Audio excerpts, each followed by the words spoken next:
Hello everyone and welcome back. I recently started my third playthrough of Majora's Mask, and in doing so I realized I really don't know a lot about the characters in this game. We've talked about some of them with regards to love interests with Link, but we never talked about the creepier ones, like the Happy Mask Salesman and the Skull Kid. How did he get that mask?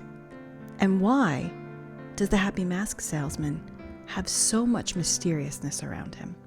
So in the following video, we're going to talk about some of the theories that people have posed and also one of my own. I hope you enjoy it. And as always, let me know what you think. So for anyone who's never played Majora's Mask, or for someone who hasn't played it in a while, here's a quick recap of the story. You're in a parallel universe, or Link is, and the moon is crashing down, and you have 3 days to save the parallel world called Termina. Many of the characters have different names but look exactly the same as ones you'd see in Ocarina of Time, which was released 2 years before Majora's Mask. It really looks a lot like it, however, it is much darker and much sadder. So it opens with the Skull Kid, and we remember him from the Lost Woods in Ocarina of Time, and he was also in the Sacred Grove of Twilight Princess. And the Skull Kid is a lot more mischievous in this game and plays pranks, but he's also wearing a mask. And that we come to find out is Majora's Mask. Throughout the process of playing the game, we learn from many of the characters there that Majora's Mask was once used by a tribe for hexing, and we can see that Skull Kid's kind of become a puppet to this mask and is doing whatever it tells him to do. We're told that the mask was locked away at one point by an ancient tribe, and now, somehow, the mask has come out. We then run into a really unusual character, and we will remember this character from Ocarina of Time, the Happy Mask Salesman. And he is very creepy in this game. And there could be a series of videos done just on this guy. And he tells us that the masks are healing evil. And we also get the impression that the masks were from dead people. So in order for a mask to be created, someone had to die in some way. One of the interesting facts that I've learned researching this is that the entrance to Termina is in the Lost Woods in Hyrule. So that makes a little bit of an intriguing potential theory as to how the Skull Kid made it over to Termina, and how the Skull Kid may have come by Majora's Mask. But we'll get to that later. But for now, back to the Skull Kid. So now we have a mischievous Skull Kid donning the Majora's Mask, and Epona, and hanging out with Link in the beginning of the game. And we come to learn that Skull Kid ended up with Majora's Mask possibly because he was betrayed by the 4 giants. You see, in Majora's Mask, there are 4 giants, and the 4 giants come together and they make a decision that they're going to go 100 paces in every direction, north, south, east, west, and they're going to protect those lands.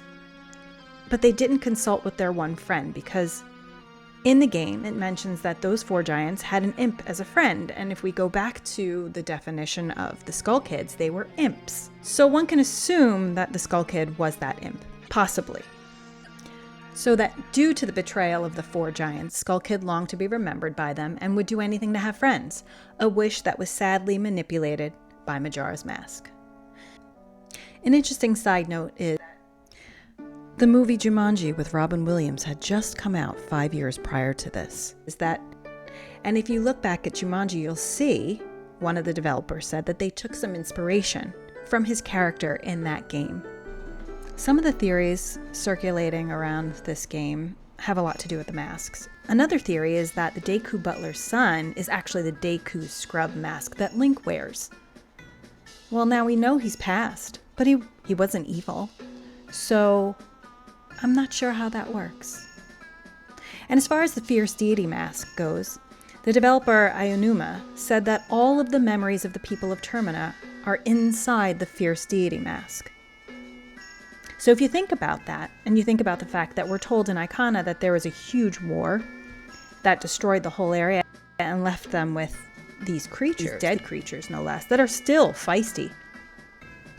Consider all of the people in the Fierce Deity mask. Wouldn't they be out for justice? Maybe that's why Link has the upper hand in that final battle against Majora's Mask. So now let's talk about the Happy Mask Salesman. We see the Happy Mask Salesman in Ocarina of Time. And in Ocarina of Time, he's mostly a pretty jovial guy, except when you don't have the money for him. And then we see that angry side of him, that angry side that we see much more of in Majora's Mask. He has a very small role in Oracle of Ages, but it's barely worth mentioning. Where he's really central to the game is in Majora's Mask. And there's so many questions around him. For instance, he always says he's busy. But why is he busy? He's not selling anything. And how does he know that he only has 3 days? Why is his timing so uncanny? Why is it timed with when the moon is going to crash? He seems to know a lot. He seems to have powers outside of the norm. He pulls an organ out of thin air. And he seems to also know Link. He keeps referring to him as if they know each other. Someone like you. He discusses his courage as if he knows his past feats. Which is interesting because if you look at the Ocarina of Time, Link, while he does go forward 7 years, he goes back to his original timeline and none of that stuff happened. That kind of begs the question, why does this character seem to know so much? Is this a Terminian counterpart like everybody else in the game? Or is he the exact same guy from Ocarina of Time? Because he does seem to have the same personality, shall we say? And he's also one of the few characters that has the same name, goes by the same title. Other people in the game have different names. They've been changed. We have Malin, who's now Premia, and Romani, and so on and so forth.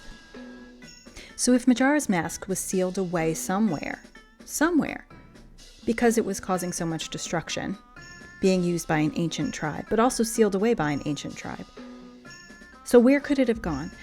One of the theories is that it ended up in the stone temple. And the reason that people believe that is because of the imagery there. If you consider the entryway, the large statue is an upside-down Majora's Mask. And when the entire temple flips upside down, it's easier to see. Then in the boss fight, you'll notice in the columns that there's also Majora's Mask imagery. Not to mention some Triforces here and there. Other things that would come from Hyrule that you wouldn't expect to see in Termina. So one of the theories is that the mask salesman was in search of masks and ended up finding this mask. But you see, when we speak to the king in Icona, he says, all of my greatest soldiers tried to get in there and couldn't do it. If only there were a mask that would allow the Happy Mask Salesman to gain entry somehow.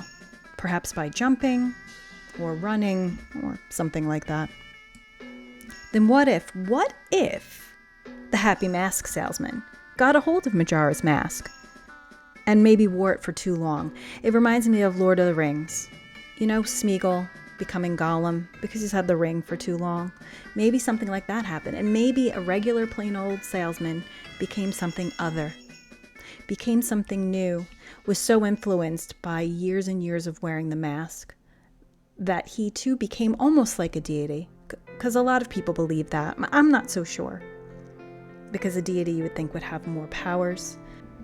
So laboring under that theory, what if the Happy Mask Salesman went out looking for new masks and he happened upon Majora's Mask and he got it and he wore it for too long? Well, how would he get there? How did he get there to begin with? Because the only way to go from Hyrule to Termina is through the Lost Woods. And the Happy Mask Salesman is an adult. We all know adults can't go into Lost Woods. So what if he didn't go when he was an adult? What if he went when he was a kid? So just follow this with me. What if the Happy Mask Salesman was a kid and he was in the Lost Woods and he stumbled upon Termina? And while he was there had just been a war. And somehow, some way, he was able to collect the masks of the dead. And he spent many years of his life until he became an adult collecting masks. And somewhere along the line, he found Majora's Mask. And he wore that. Now, let's say, he stumbles back upon the Lost Woods and he decides he's going to go back and use these masks for good or for bad or for whatever. Or to sell them.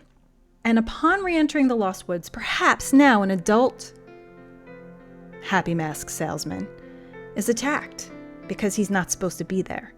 And maybe in that fighting, he lost Majora's Mask. And a Skull Kid came along and he took the mask And he followed that path that he saw the Happy Mask Salesman take into the Lost Woods back out to Termina. That would kind of support the parallel universe theory and the fact that there are so many Hyrulean counterparts in Termina. Because let's say the Skull Kid, he put the mask on.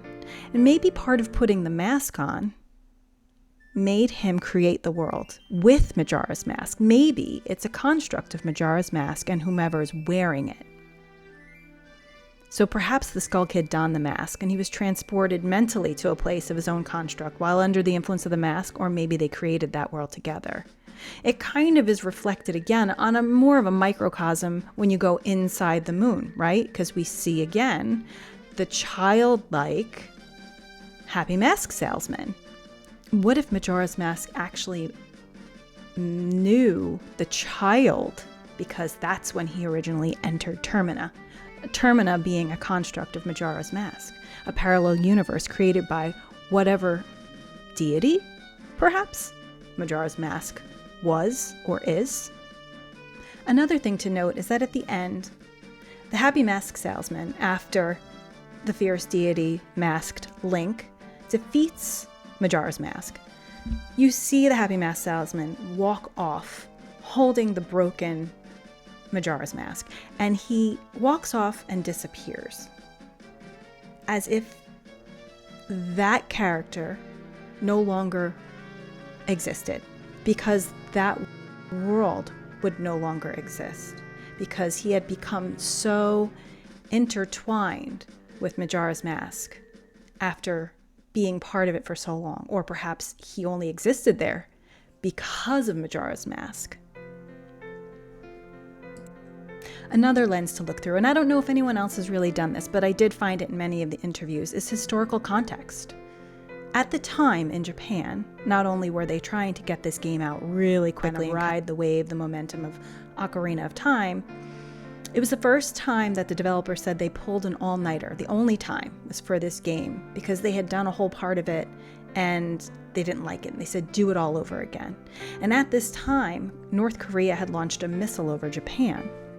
And in one of the interviews, the developer said that they mirrored a lot of life goings on in the game. For instance, they had friends who were getting married amidst this threat of missiles. And so you do see that. You're under a time crunch, as were they. You have a moon crashing down, much like a missile. You have a wedding.